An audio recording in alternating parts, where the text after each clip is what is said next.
कि चौधरी बरादरान कोई भी फैसला नफ़े और नुकसान के बगैर नहीं करेंगे। उनके यहाँ पे सियासत के अंदर फ़ायदा और नुकसान तोला जाता है और इसी बुनियाद के ऊपर चौधरी बरादरान अपनी वफादारी तय करते हैं। एस्टेब्लिशमेंट के ख़िलाफ़ कभी कोई फ़ैसला ये नहीं कर सकते। जब भी कभी कोई फ़ैसला करेंगे एस्टेब्लिशमेंट की मर्ज़ी से या उनकी मंशा के मुताबिक करेंगे या कम से कम उनकी इजाज़त लेकर फ़ैसला करेंगे।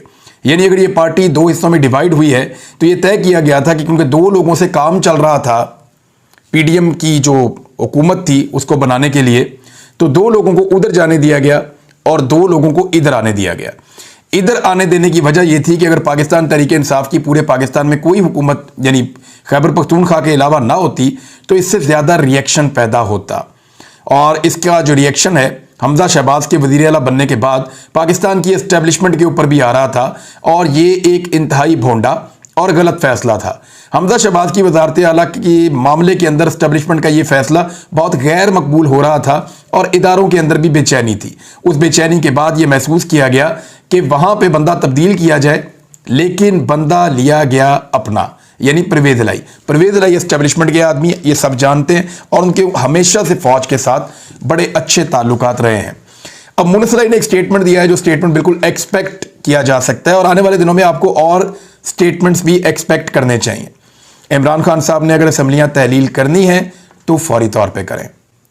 इमरान खान साहब इसमें जितनी ताख़ीर करेंगे ये मामला लटकता चला जाएगा।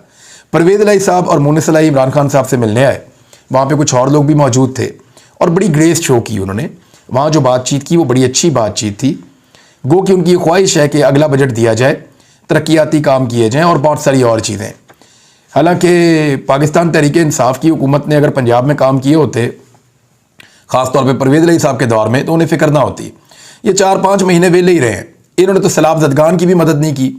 5-5, 6-6 घंटों की मीटिंग्स के अंदर सैलाब ज़दगान का तज़किरा तक नहीं हुआ। मुझे बहुत सारे लोगों ने ये बात बताई है और काम कुछ भी नहीं किया सैलाब मुतासरीन के लिए।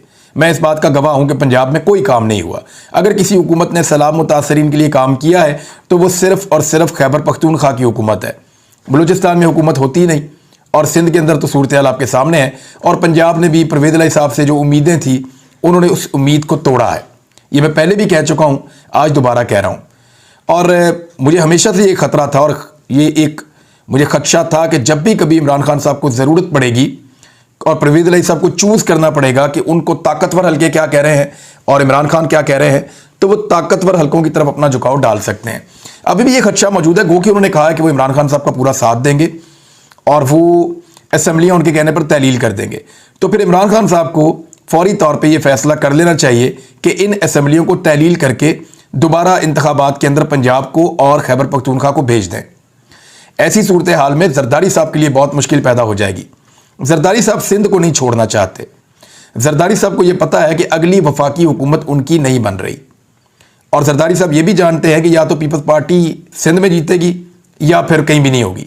अगर वो सिंध में जीत जाती है पीपल्स पार्टी तो अगला वज़ीर आज़म या PMLN का मिल मिला के बन जाएगा या PTI जो है वो इलेक्शन जीत जाएगी और उनकी अक्सरियत आ जाएगी और वो आराम से अकेले ही हुकूमत बना लेंगे। जरदारी साहब ये जानते हैं, वो सिर्फ सिंध में अपनी हुकूमत बचाना चाहते हैं। फ़र्ज़ करें अगर खैबर पख्तूनख्वा और पंजाब में पहले इलेक्शन हो जाते हैं और PTI यहाँ से फारिग हो जाती है इलेक्शन लड़ने के बाद, यहाँ हुकूमतें बना लेती है, तो जब सिंध में अलग से इलेक्शन होगा बलूचिस्तान के साथ, तो इमरान खान साहब बलूचिस्तान नहीं जाएंगे। इमरान खान साहब की पूरी तवज्जो सिंध में होगी और वो अपना पूरा लाओ लश्कर लेकर सिंध में उतरेंगे और सिंध के इलेक्शन के अंदर जोर लगाएंगे अपना पूरा। तो ये जरदारी साहब को सूट नहीं करता, फिर सिंध उनके हाथ से निकलने के खतरात पैदा हो जाएंगे। तो जरदारी साहब चाहेंगे कि चारों सूबों में इलेक्शन एक साथ हों ताकि सिंध के अंदर पाकिस्तान तहरीक इंसाफ की तवज्जो कम आए। सिंध के अंदर पाकिस्तान तहरीक इंसाफ जब जोर लगाने आए तो उनका जोर कम लगे, उनकी तवज्जो पंजाब में और खैबर पख्तूनख्वा में बटी रहे और सिंध में उनकी कम तवज्जो आए, शहरी इलाकों में आ जाए लेकिन देही सिंध के अंदर वो ना आ पाए, क्योंकि सैलाब के बाद सिंध में जरदारी साहब की सिचुएशन बहुत पतली है। तो ये जनाब इस सूरत हाल को आप रखें जहन में। अब ये देखें मुनस्सर इलाही ने स्टेटमेंट क्या दिया है। मुनस्सर इलाही का स्टेटमेंट मैं आपको पढ़ के सुना देता हूँ। उन्होंने कहा कि तहरीक इंसाफ तहरीक अदम एतमाद के वक्त जनरल बाजवा ने मुझे कहा कि इमरान खान के साथ जाएं। ये मुनस्सर इलाही ने इंकशाफ किया मेहर बुखारी साहबा के साथ बात करते हुए, और ये एक तरह से इख्तलाफात हैं, यानी इसको जैसे रिपोर्ट किया जा रहा है इसको इख्तलाफ के तौर पे रिपोर्ट किया जा रहा है पाकिस्तान तहरीक इंसाफ और मुस्लिम लीग काफ के। जियो तो इसको ऐसे ही रिपोर्ट कर रहा है क्योंकि उन्हें कहा गया कि ऐसे रिपोर्ट करें। लेकिन अभी बात मेरे ख्याल में उतनी आगे बढ़ी नहीं है, लेकिन बात का आगाज हो गया है।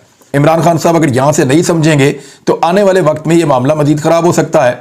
यानी मुस्लिम लीग काफ के रहनुमा और वज़ीर आला पंजाब परवेज़ इलाही के साहबजादे मुन्नस इलाही ने भी पीटीआई की जानिब से साबिक army chief general Qamar Javed Bajwa पर तनकीद के मामले पर खुलकर इख्तलाफ का इजहार कर दिया। मुन्नस इलाही ने निजी टीवी चैनल को इंटरव्यू देते हुए इंकशाफ किया कि जनरल बाजवा के खिलाफ मौजूदा मुहिम गलत है। जनरल बाजवा ने पीटीआई को सपोर्ट किया, बल्कि उन्होंने तो तहरीक अदम एतमाद के वक्त भी मुझसे कहा कि वो इमरान खान के साथ जाएं। उन्होंने कहा कि अगर जनरल बाजवा अदम एतमाद का हिस्सा होते तो हमें क्यों उस तरफ जाने का कहते। एक बड़ा अहम सवाल है। और जनरल बाजवा ने पीटीआई के लिए सब कुछ किया, और जब वो चले गए हैं तो पीटीआई वाले उनके खिलाफ बातें कर रहे हैं, उनके खिलाफ ट्रेंड चला रहे हैं। ये अच्छी बात नहीं है। जनरल बाजवा ने तो दरियाओं का रुख मोड़ दिया था, ये मुन्नस इलाही साहब ने कहा है। और इसके अलावा मुन्नस इलाही का कहना था कि अदालतें गैर जानिबदार हैं, पंजाब हुकूमत के मामलात में भी एस्टेब्लिशमेंट कोई मुदाखलत नहीं कर रही, ना ही इमरान खान पर हमले की FIR में एस्टेब्लिशमेंट का कोई किरदार था। उन्होंने कहा कि इस वक्त एस्टेब्लिशमेंट गैर सियासी है। हमने PTI से ये तक कहा कि FIR काटने के लिए कोई भी अपना पुलिस वाला दे दें जो FIR काट ले, तो उन्होंने ऐसा पुलिस वाला दिया ही नहीं। अब जरा गौर करें, जनरल बाजवा कहते हैं कि मेरा सियासत में किरदार ही कोई नहीं है। वो कहते हैं मैंने फरवरी से फैसला कर दिया था कि मैंने सियासत के अंदर आना ही नहीं है, मेरा इसके अंदर कोई रोल ही नहीं है। तो जनरल बाजवा ने जब ये फैसला कर लिया था कि मेरा सियासत में रोल नहीं है, तो जनरल बाजवा ने मुन्नस इलाही को क्यों कहा कि तुम जाके इमरान खान का साथ दो? ये तो सियासत में उन्होंने किरदार अदा किया है।